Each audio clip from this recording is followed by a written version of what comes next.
नमस्कार शेतकरी बांधवांनो, तुम्ही जर शेतकरी असाल आणि शेती संबंधी विविध सरकारी योजनेचा लाभ घेत असाल तर आजचा हा व्हिडिओ तुमच्यासाठी अतिशय महत्त्वाचा आहे। शेतकरी मित्रांनो, राज्यामध्ये 14 नोव्हेंबर 2024 पासून ॲग्रीस्टॉक योजनेची अंमलबजावणी अधिकृतपणे सुरू करण्यात आलेली आहे। या निर्णयानुसार आता प्रत्येक शेतकऱ्याला फार्मर आयडी कार्ड घेणे बंधनकारक झाले असून त्याची प्रत्यक्ष अंमलबजावणी सर्व स्तरावरती सुरू झालेली आहे। हा आयडी नक्की काय आहे आणि तो नसेल तर तुमचे कोणते लाभ थांबू शकतात याची सविस्तर माहिती आपण या व्हिडिओमध्ये पाहणार आहोत। त्यामुळे व्हिडिओमध्ये दिलेली माहिती व्यवस्थित समजून घ्या, व्हिडिओ शेवटपर्यंत बघा। मित्रांनो, या योजनेअंतर्गत प्रत्येक शेतकऱ्याला एक शेतकरी ओळख क्रमांक म्हणजेच फार्मर आयडी देण्यात येत आहे। प्रशासकीय सूत्रांकडून मिळालेल्या माहितीनुसार 15 एप्रिल 2025 पासून कृषी विभागाच्या विविध योजनेचा लाभ घेण्यासाठी हा फार्मर आयडी आता अनिवार्य करण्यात आलेला आहे। शेतकरी मित्रांनो, जर तुम्ही फार्मर आयडी काढलेला नसेल तर तुम्ही यापुढील गोष्टीसाठी तुम्हाला मोठी अडचण येऊ शकते। यामध्ये प्रामुख्याने कृषी विभागाच्या ज्या विविध योजना आहेत त्याचा लाभ तुम्हाला मिळणार नाही।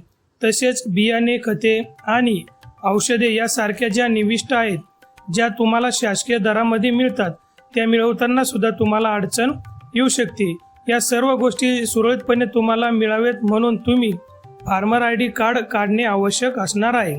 फार्मर आयडी कार्डची जी राज्यातील आकडेवारी आहेत त्याचा विचार करता राज्यामध्ये एकूण 1.71 कोटी शेतकरी खातेधारक आहेत। त्यापैकी आतापर्यंत 1.32 कोटी शेतकऱ्यांनी आपला फार्मर आयडी जो आहे तो यशस्वीरित्या काढलेला आहे। याचाच अर्थ अजून लाखो शेतकरी बांधवांनी या नोंदणीपासून बाकी आहेत। ज्यांनी अद्याप नोंदणी केलेली नाही त्यांच्यासाठी 2 सोपे आणि महत्त्वाचे मार्ग उपलब्ध आहेत। नोंदणी कशी करावी? नोंदणी करण्यासाठी तुम्ही तुमच्या गावातील नजीकच्या CSC केंद्रावरती जाऊन तुम्ही फार्मर आयडी जी आहे ती नोंदणी करू शकता किंवा तुम्ही स्वतः तुमच्या मोबाईलमध्ये ॲग्रीस्टॉक पोर्टलवरती जाऊन ऑनलाईन पद्धतीनं नोंदणी पूर्ण करू शकता।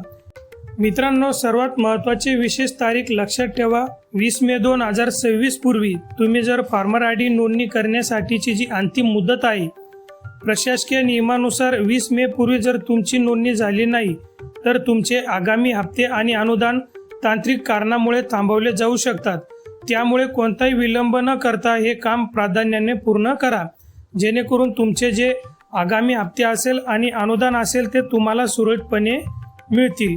शेतकरी मित्रांनो, ही जी माहिती आहे ही माहिती आपल्याला प्रशासकीय स्तरावरून उपलब्ध झालेली आहे। व्हिडिओमध्ये दिलेली जर माहिती आवडली असेल तर इतर शेतकरी बांधवांना हा व्हिडिओ शेअर नक्की करा।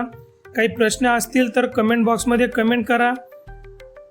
चॅनलला अजून जर सबस्क्राईब केलं नसेल तर सबस्क्राईब करून बेल आयकॉनला प्रेस करा, जेणेकरून आपल्या या चॅनलवरती येणारे महत्त्वपूर्ण योजनेसंदर्भातील माहितीपर व्हिडिओची माहिती सर्वात आधी तुम्हाला मिळते।